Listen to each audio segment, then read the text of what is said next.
Your ads on TV and in the mail have pretty consistently attacked Mr. McMahon for certain things he's done in office and also in private business life. And yesterday, Mr. McMahon fired back. I'd like to give each of you a chance to respond to the other's ads, and especially if you feel that they are inaccurate in any way. So let me ask you first about Mr. McMahon's ad that ran yesterday that talked about your business and using toxic chemicals and dodging taxes. Sure. All right. Well, first of all, I actually don't mind being called a sewage millionaire. I really don't mind that, just so long as you don't call me a career politician. No, those are fighting words. And what I would say is, all right, that ad is just, it is sewage, right? Yes, we received a tax break. We applied for a tax break that was part of a statewide program. This wasn't a local program. This was statewide. Every business in the state was open to that program. And the amount of money that we received, that $3 million or whatever it was quoted, that was over 14 years. And what we did was we lived up to not just the letter of the law, but the spirit of the law. We more than doubled the size of our company during that period. We didn't just hire a person. Our companies as a group have grown. And when you look at the sign that's reflected our company logo there, what they cut out was the words, "now hiring." And then as far as the toxic chemicals go, that statement was fatal if swallowed. So if you were going to go out and drink the herbicide we use to kill roots and sewers, yes, it would kill you. The caution, there's a signal word on every herbicide. And even if you go buy a can of Raid or you buy hand sanitizer or whatever, there's this caution word. That's mandatory on anything that's herbicidal in any way, right?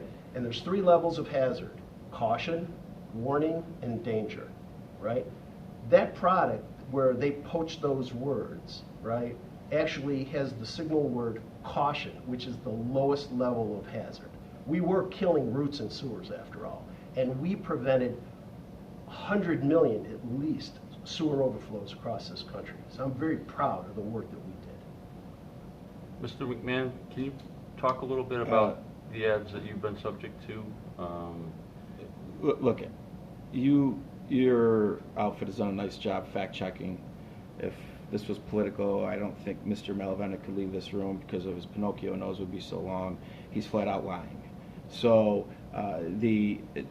there's been lies in every ad. Some of the ads, I think, I told Tony this, that, okay, it's kind of fair game, but and the latest ad is a lie. It accuses me of a crime.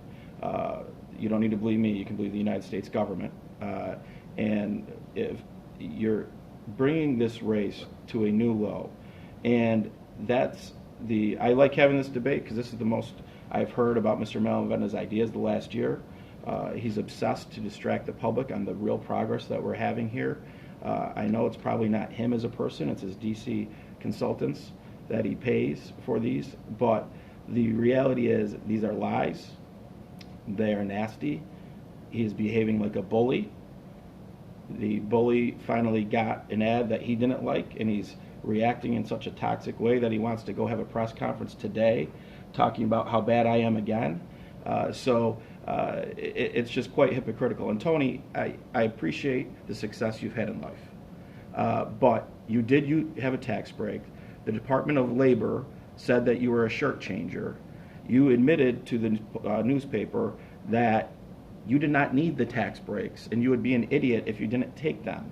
So I think the moral authority in this campaign on tax breaks is gone for your campaign.